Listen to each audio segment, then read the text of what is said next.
When I was earlier in my career, I just thought the leaders and the CEOs I worked with had it all figured out. We're in a market at the moment where there's so much happening in terms of layoffs and downsizing. You can end up feeling like a fraud. You can end up feeling like you don't know what you're doing. What are the founders and leaders in these successful businesses all doing? The way that Mel obsessed over the product and over the customer experience was unlike anything I've ever seen. When there is alignment between how you're feeling internally and what you're sharing externally with your team, it's a lot easier to move the needle. What are you observing that leaders are all struggling with? When you're saying yes to everything, you're not being ruthless about the things that really, really matter. You said you have enough good ideas to kill this business. If you're a founder or a CEO, there's very few people that you can share the weight of that with. It can feel quite isolating. One thing that founders really need to be careful of is that's a huge red flag. Just two things before we get started. First is a big thank you for tuning in and supporting the show. We're just getting started, and your support means so much to us. Second, I've been so fortunate in my business journey to have mentors and advisors supporting me along the way, but not everyone has access to that kind of advice. This show is about opening that door, sharing real experiences from real operators and the people who have guided them. In business, it can be lonely at the top, but you don't have to do it alone. Thank you so, so much. Let's get started.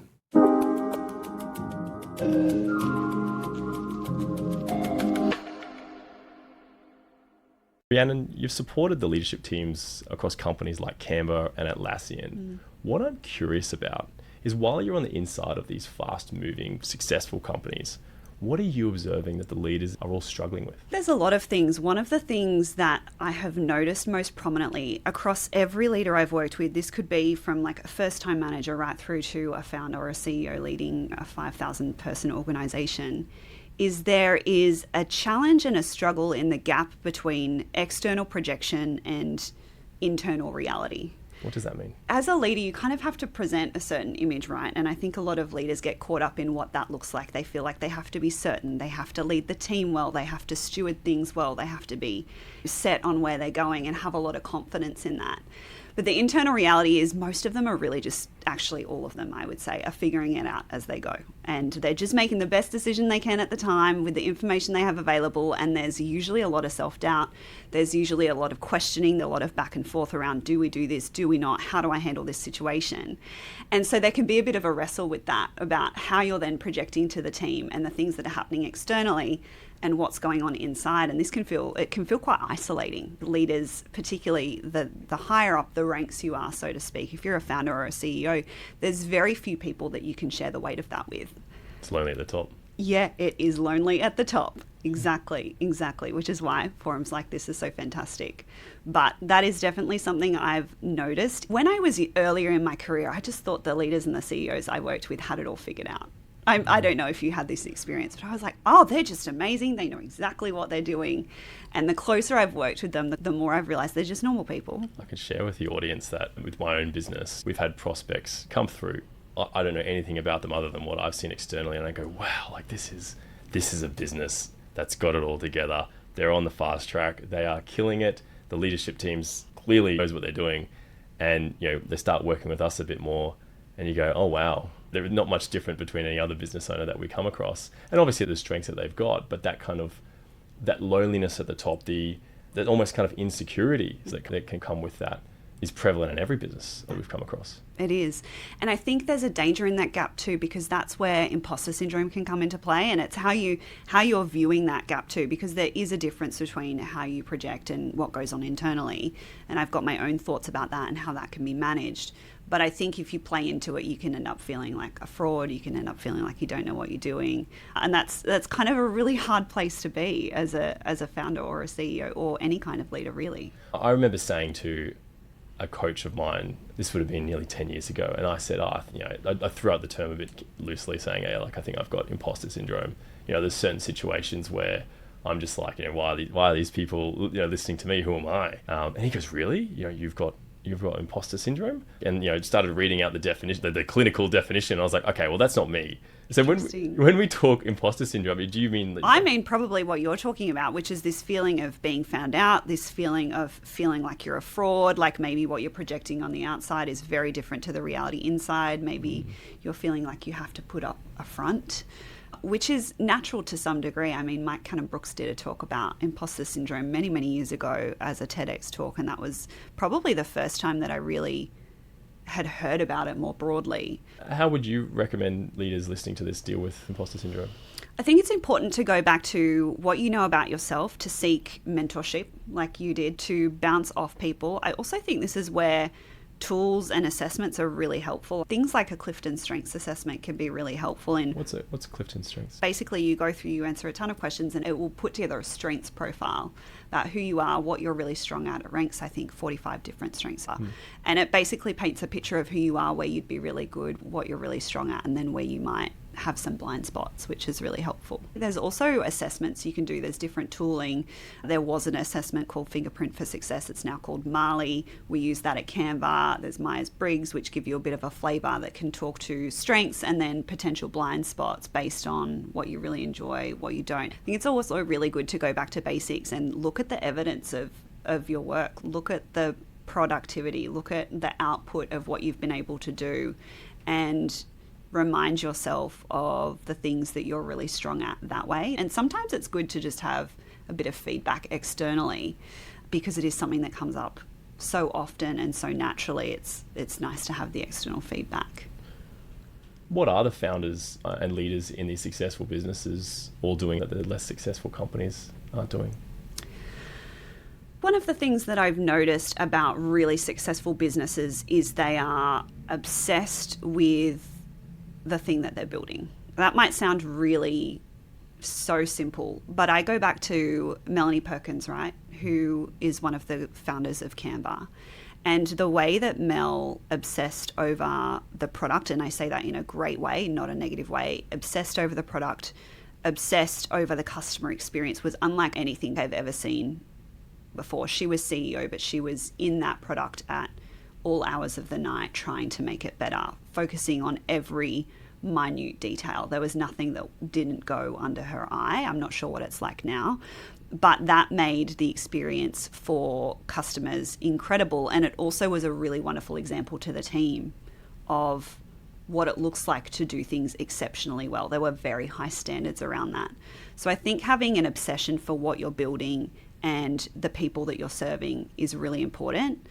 I also think the best leaders I've worked with have been comfortable, and I say comfortable enough, being a little bit more transparent about where they're at, being a little bit vulnerable. And I'm not suggesting people do that performatively or overshare, but when there is alignment between how you're feeling internally and what you're sharing externally with your team, it's a lot easier to move the needle on things. There's a lot more transparency. The team feels safe. It builds a culture of trust. And that makes for a wonderful business that can grow because there is trust and loyalty amongst the team. I feel like the line with transparency can be a difficult one to identify at times. If you're providing a lot of information, but there's not a lot of utility, you're just kind of oversharing, versus if you're just providing information without that vulnerability, then people might not necessarily tune in as much or might not care as much. How would you recommend people listening kind of navigate where that balance is? It is a really hard one, and I would always recommend founders think about what do the team need to know, what's going to help them, what's going to keep them feeling really engaged, what's going to have them feeling really excited, what's going to put their mind at ease if we're in a market at the moment where there's so much happening in terms of layoffs and downsizing and things like that, and that can really put people on edge. So going back to thinking based on our values, what do I want to share? Based on where we're heading, what do I need to share? What's going to bring the team together and orienting around the single goal that we have? And that doesn't mean sharing everything, but it does mean probably in a lot of situations sharing slightly more than has been shared so that people feel like they're a part of the journey. I think in the time that we're in now, people really want to feel invested in the work that they're doing. That's not every single person, but a lot of people. And so having a little bit of insight into that is really helpful. Getting that insight as these businesses grow, presumably the founders are getting more and more, there's more and more distance between them and their team. And that might not be physical distance, but there's more and more distance as the business grows. Do you have any tips on how founders can stay connected with their team as the team grows in size? It is challenging. And I think especially as you're going from being a really small team to a very large team, that transition becomes very tricky and very hard to navigate. And for people on the other end of that, it can feel quite hard. I've seen that happen many times. But at the end of the day, if you genuinely care about your people, the things that you do, the way you interact with them are going to come through. People know that you are short on time. People know that you have other things to do. There's a lot more people to be taken care of in the organization than there used to be. But people also read intention and they read energy, and they know whether you're invested in them, and they know whether you care about them, and they know whether what you're doing is performative or genuine. Can you recall a time where you were in a business yourself, or whether you were advising them, and it just hit you, you went, you know what, that's a leader that really cares about their team? I've worked with some incredible leaders. One CEO I worked with was incredible at kind of holding everything if they knew that something was going on for a team member of theirs. So I know that there was a situation where a member of the team was going through something really quite awful with their family, and obviously the natural inclination is to be kind and empathetic to that. But this person basically said, hold all business, like, we've got you. Don't worry about a single thing. You go over and see your family. You do whatever you need to do. And they genuinely meant it. I feel like I've also seen instances where that's been the response, but there has been some maybe frustration or some things kind of building internally that mean that there might be a little bit of resentment, not toward the person, but toward the situation. And so the leaders that I've seen that genuinely care about their people, they make it known, they communicate that. It is evidenced in their actions, not just what they say. It's not an action which is like, hey, you owe me. Exactly. Yeah. Exactly. Or I'm going to do you a favor. Yeah. You also mentioned earlier, we talked about the two things that you've observed in high-performing, successful businesses that they're doing in common that you haven't observed as much with those businesses that might not be as successful. You mentioned obsession and transparency. We've talked about transparency, but just circling back to obsession, you mentioned with Melanie Perkins how just showing up, she was there obsessing over every detail. You didn't say kind of first to arrive, last to leave, but that's how I kind of felt about it. How do you recommend a leader balances that with a sustainable culture? It's a really great question, because I've always said to the leaders that I've worked with, whatever tone you set is the tone that you set for the business, right? And although you might communicate, hey, this isn't what's expected of you, this is just how I operate, people still pick up on those cues. So I think there's got to be some active conversation around that. And I think for a leader managing that personally, I mean, Mel absolutely loves what she's doing. Like, she is just all in. She lights up when she talks about it. She is so engrossed in Canva as a product, as an organization, in its people. And so it's very easy for her to do that and feel very fueled by that. And then there are people that need to kind of find a bit of a balance and set a bit of a boundary for themselves. There are simple things that you can do, and I've suggested this to CEOs and leaders that I've worked with in terms of helping to manage the team's own expectations around what's required of them.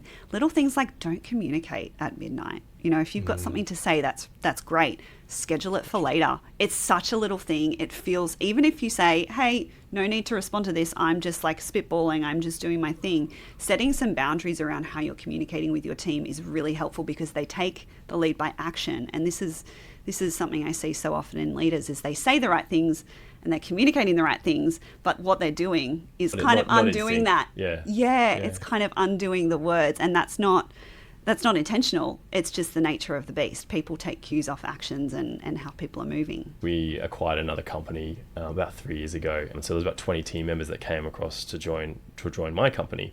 And one of the things that we kind of got feedback on, and specifically about me, it's like, hey, Ben's in the office when I arrive, Ben's in the office when I leave. I feel like I've got to be there at least either when he arrives or when he leaves. And I was just like, that's not an expectation at all. Like, and no one had ever said that. But it was a really good learning for me that I was like, I never set that expectation, but just my presence made them feel, oh, well, you know, I need to be working hard at this. Clearly, I need to work more than I normally do. Yeah, exactly. You can say it. And you can truly mean it. You can be like, I truly mean it. I really don't need you to be doing these hours. It's my business. I take that responsibility. I'm all in. I don't expect you to be.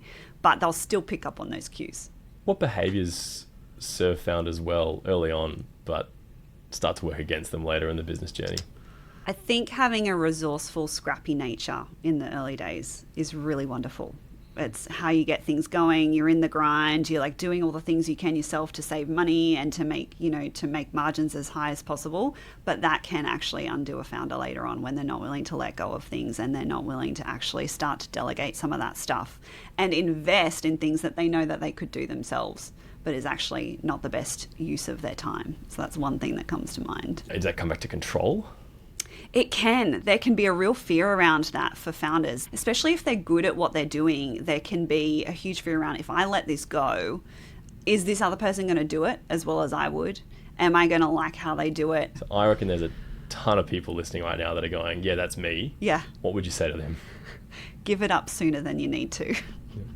And that's really difficult. I think typically what I've observed is that it takes getting to a little bit of a crisis point for a fan. I say crisis lightly, but it can be quite dramatic. It takes them kind of getting to a head where they're like, okay, this has to stop. I cannot manage this anymore. But letting go is going to feel really difficult whenever you do it. The sooner you do it, the more comfortable you get with it. And you minimize the risk too, because there's a transition period, there's a handover period, and you can kind of learn to lean into that over time. You start with one thing, you build it up. You start with one person, one role, you build that up over time. I say to my senior leaders, if your team members are not making mistakes, then you're not delegating enough and you're not giving your junior people enough opportunity to stand up. And that's not to encourage widespread mistakes, but ultimately if everything is perfect, then we're perhaps where we are kind of wrapping people in cotton wool a bit too much. Yeah, totally. I'm looking at a post that you made on LinkedIn last month, which I'll put up on the screen for those watching. But it says, I've sat next to a founder who knew, and I mean knew, that someone on their leadership team wasn't right for the role anymore. They said it privately, they worked around it daily, but the conversation never happened because the person was early, loyal, and liked. It resonated with me because I've worked with a number of founders who were being held back by a childhood friend or one of their first hires. And usually it's both. They get so stressed about it, they know it's an issue that's stressing them and it's stressing their team, but they delay and avoid it. And you know what the crazy thing is? As soon as they move that person on, they go, oh my God, this is such a relief. I should have done this sooner. In your experience, what's the damage in delaying that decision? There can be so much damage done by that. One of the biggest things that I see as a fallout of that is a bit of a corruption in the team itself. And there's a myriad of reasons why that person might not be working. It might be because there's now a cultural misalignment. They're not living into the values. They've turned into a bit of an asshole. I've seen it happen. It could be that they're underperforming. And all of that stuff breeds in the team, and it can be quite toxic and contagious. So I think it's really mindful to be aware. The longer that you let that go, it's harder for the team. They see something being accepted that maybe doesn't align with who they know you to be, doesn't align with who they know the organization to be. It can be quite confusing. And then it creates more damage over time. The longer you leave it, the more of a gap there is to fill. And I think the thing is, founders might think, or leaders in general might think they're like holding it all in and doing a really good job. But I tell you what, every single time the person on the other end knows something's going on. Every single time. They feel it. There's an energy shift. Again, because we're talking about, it's not about the words that you say where you say, yeah, it's all good, like we're great, crack on. But there's a resentment that starts to build. Typically, this is what I've noticed, there's a resentment that starts to build within the founder or the leader because they're frustrated that expectations aren't being met. Meanwhile, they're not clearly communicating those expectations. You've got someone that's underperforming or not kind of in line with where the company's going, and someone who doesn't want to have the conversation, and it's breeding this discontent. I suppose if you don't have those clear expectations or don't hold them accountable, the employee, or in this case the friend, is thinking, what the hell's your problem? Yes.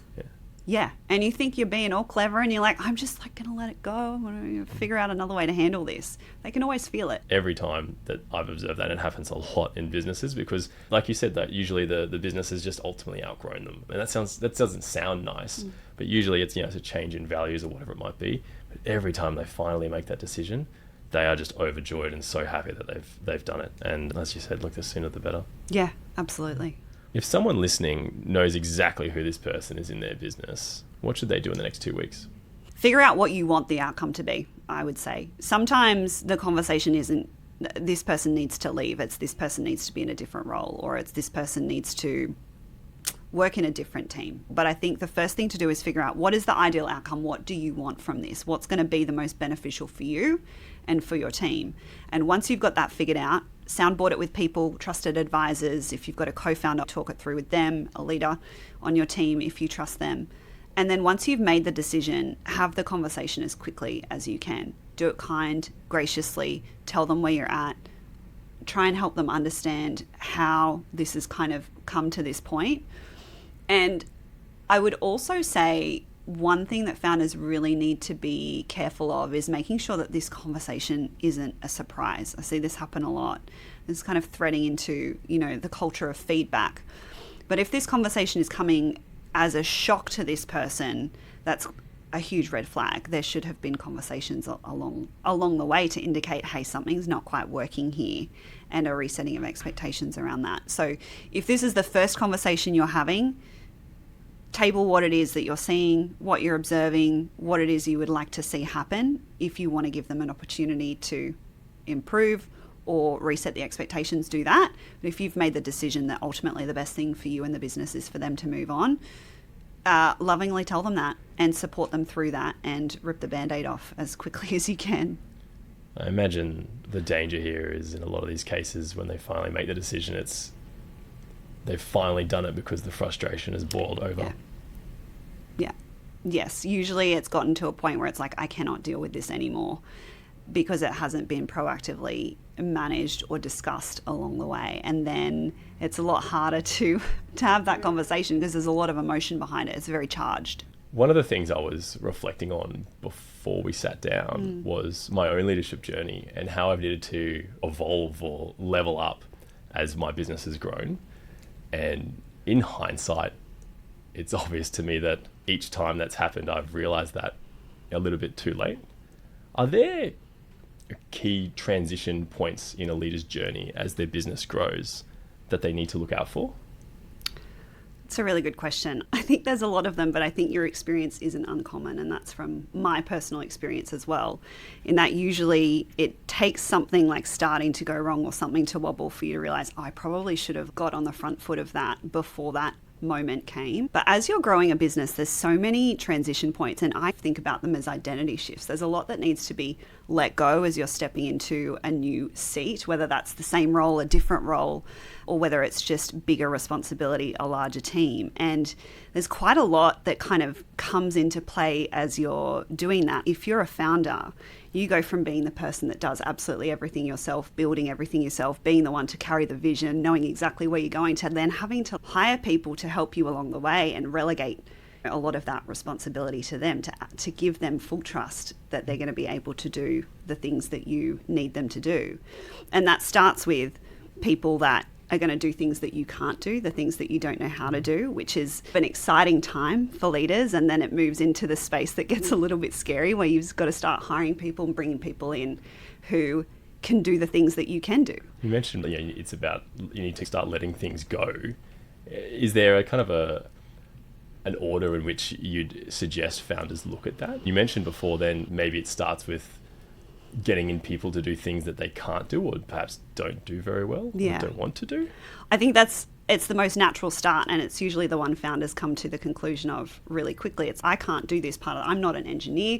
I need to hire an engineer, for instance. It's very easy to notice where your strengths aren't and hire into those. It's a lot harder to know where your strengths are and decide that's still not the best use of your time and that you now need to outsource that as well or delegate that to someone else. Have you come across situations where the founder is trying to figure out the problem within the business when it's actually been them that's the problem, that they're the bottleneck? Founders tend to look at what's practically happening in the business. They notice gaps, they notice slowness, they notice things aren't moving as efficiently or effectively as they want them to. And it's very easy to go, I haven't changed, I'm doing all the right things, so it's a problem with the people beyond me. It might be a problem with the team, it might be a problem with the processes, rather than reflecting on, actually, this is something that I need to dive deeper into and figure out what it is that I now need to let go of or what I need to do differently. I have worked quite closely with a founder who, business was growing, sales were kind of struggling a little bit. Things like the team was growing, we had really fantastic talent, it was all looking really positive, but we weren't seeing the traction that we needed to see within the business. And by all accounts, we were doing the right things. We had the right marketing strategy, we had the right partnership strategy, we had the right people in the right seats. And yet what was actually happening is the founder was saying yes to every good idea that crossed their desk. It was yes, yes, yes, we need momentum, we need to go harder, we need to grow this business, we need to scale. And I think that ended up being a little bit of a downfall, because when you're saying yes to everything, you're not being ruthless about the things that really, really matter. I always like to say, if you've got too many priorities, then you have none at all. And I think that realization didn't come until much later for this founder, that actually I need to pare back, not go all in on everything. And it was their eagerness and their zeal that actually kind of put a hold on things. That reminds me, there's this clip, and I'll put it in the kind of show notes, and it's of Jeff Bezos. And he had a very capable advisor, I think 20 or 30 years ago, when he was building Amazon. And he said to Jeff, Jeff, you have enough good ideas to kill this business. Wow. Yeah. It's only so much, even with a capable team, even with the right systems and processes in place, there's only enough bandwidth to be able to process so many good ideas well. Oh, totally. Yeah. Totally. And ideas are wonderful and ideas are exciting, but ideas aren't execution. It's how you execute. Can you actually execute on the ideas? And when you're trying to execute on too many, you're not executing well, and then it all falls flat, which is kind of counterintuitive to the whole have lots of eggs in lots of different baskets, but you do need to be quite strategic about that. Is there a process that founders can follow to kind of triage those ideas? Or, you mentioned before in your example that, the founder was just kind of giving the green tick, saying, yep, let's do it. Yeah, let's do it. That sounds great. What would you recommend to the audience if they're thinking, geez, that sounds a little bit like me. I've got all these great ideas and I think I might be overloading the team, or letting maybe, not vetting these ideas enough, not being ruthless enough with these ideas, as you mentioned. Is there a process you'd recommend? What I would always do is go back to first principles, go back to the strategy. What's the strategy for your business? What are you holding fast to? What's the vision?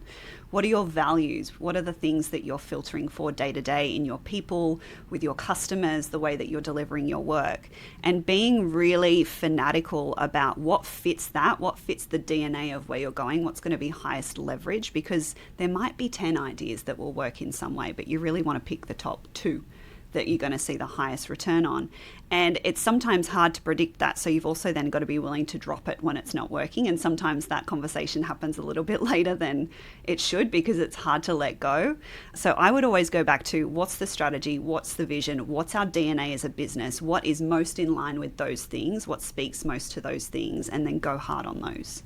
I think there's a great learning there. If you're going, hey, I don't have a framework yet for this because my business is still growing up. We're moving from a startup into more of an emerging corporate. If we don't have a framework, well, let's go back to first principles. Let's go, well, is this aligned with our strategy? Or how are these 5 ideas? Let's rank them by which one gives us the biggest alignment with our strategy, the biggest return on what we're looking to achieve here. And failing that, are we staying true to our values? Yeah, it's a great filter. I'm curious, when people reach out to you for your help with their business, do they know what's wrong with their business? Often they'll think it's something else than what it really is. There's a lot of interconnected challenges within businesses. People might come and say, I feel like our ops aren't working and things just feel really hard and we're not getting enough done, but they won't know exactly why that is. Often sitting below that isn't an ops problem, it's a structure problem, and it's the way that the org chart is structured, and it's a founder bottleneck issue rather than an operational issue. They're all kind of connected, so very rarely do people know straight off the bat exactly what's wrong with their business. How do you help them diagnose that? We look across a number of pillars within their business. So the strategy, is that really clear, easy to understand? Is it simple? The structure of their business, the organizational design, the operating rhythm, and then also the leadership, alignment, and effectiveness. We've got a scorecard that we use as an initial jumping off point that assesses, and I think you've done this actually, You've got great results, assesses 10 key territories across these pillars and kind of gives you a quick read on where things maybe aren't landing, where there's some gaps. And then we have the team members do that assessment as well to find out where there's misalignment. Do you find that the problems are usually quite simple or complex? They're usually quite simple. It's often not a big transformation that a business needs. It's simple things that have a real flow-on effect. Just some examples of those. Not having the right organizational structure in place with authority that people are clear on. When you say organizational structure, what I think of is like a hierarchical, you got the CEO and then it was C-suite. And then, is that what you talk about when you talk about org structure? Part of it, yeah. So when I'm talking about org structure in that context, I'm talking about roles and responsibilities. Yeah, an org chart, right? And it's not, no one likes to talk about an org chart, particularly startups, particularly scaling businesses. They're like, we're very flat structured. That's all well and good. But what is really important is that everyone on your team knows what they can make decisions on and knows what they need to go to you for, who's responsible for what, and that there's very clear ownership on those areas. Because where I see a lot of things falling through the cracks is no one's really certain what that is. And that's a really simple fix. That's, hey, you're responsible for this. These are the decisions you can make that are well within your remit. These are the ones that aren't. If everyone's really crystal clear on that, there's a lot less that needs to be escalated. There's a lot less that falls through the cracks because they thought it was someone else's problem. You spend a lot of your day guiding high performers. What's something that you find yourself doing that you tell the leaders not to do? Oh, good question.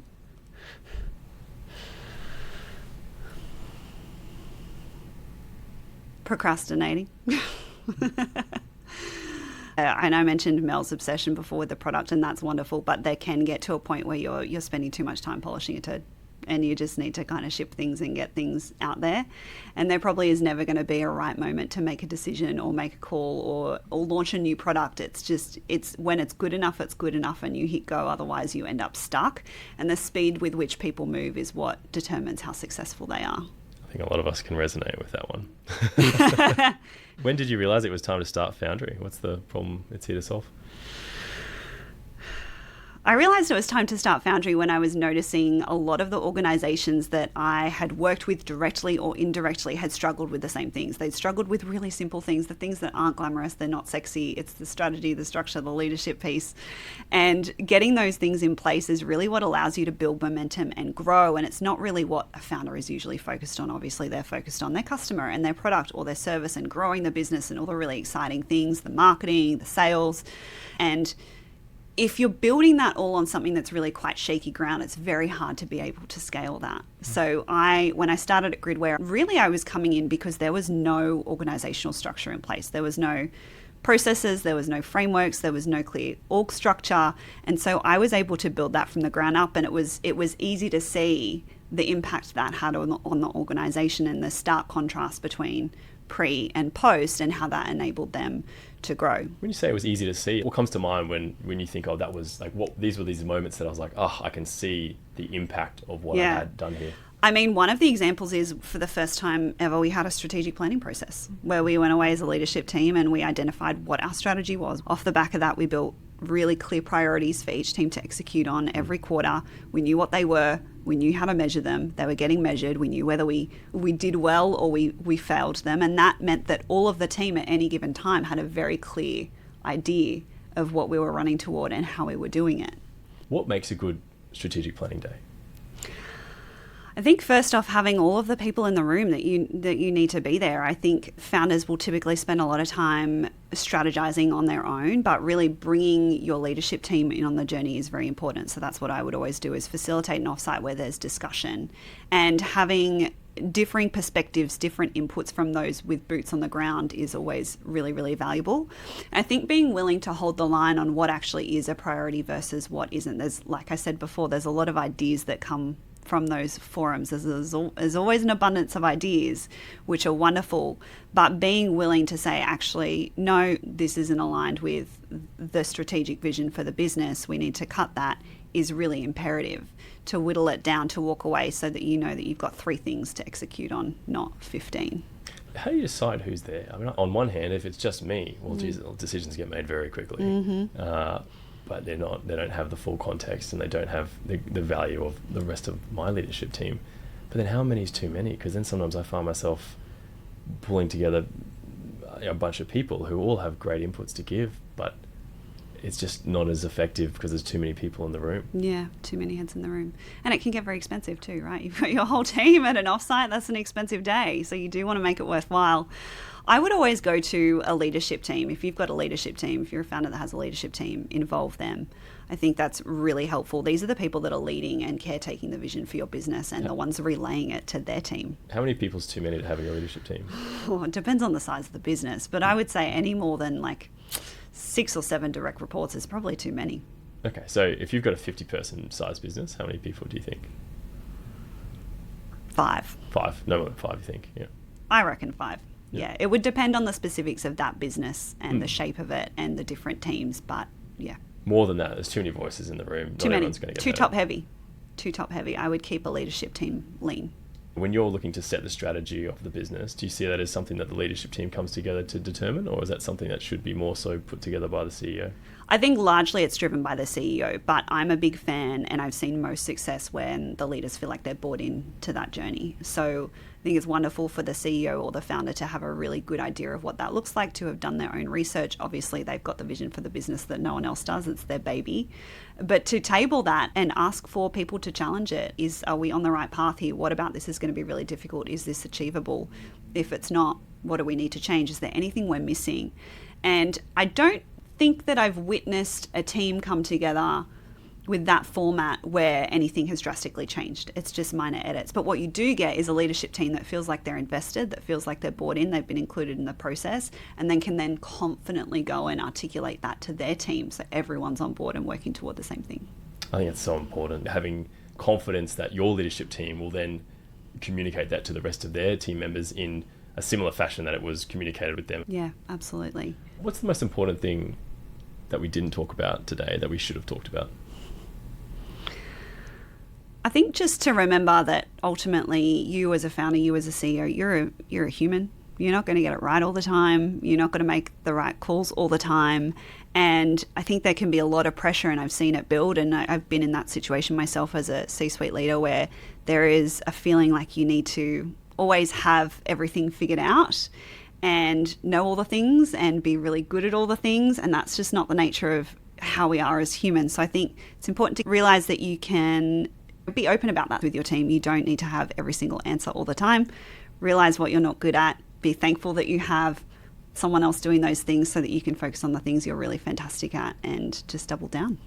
Rhiannon, thank you so much. I feel like we've covered so much about leadership, and I just loved the fundamentals we went through about in terms of ensuring that we understand what our values are in our businesses, that we stay true to those, use that as a kind of a guiding northern star as we look to build our strategy and then execute on that and then hold people accountable in the team to that. So thank you so much for your time today. And if anyone wants to learn more about Foundry or yourself, where should they go? We have a website, www.foundryconsulting.com.au, or I am mostly on LinkedIn. And yeah, I always love connecting with people. But thank you so much, Ben. It's just been such a lovely conversation. I've really enjoyed it. Thanks, Rhiannon.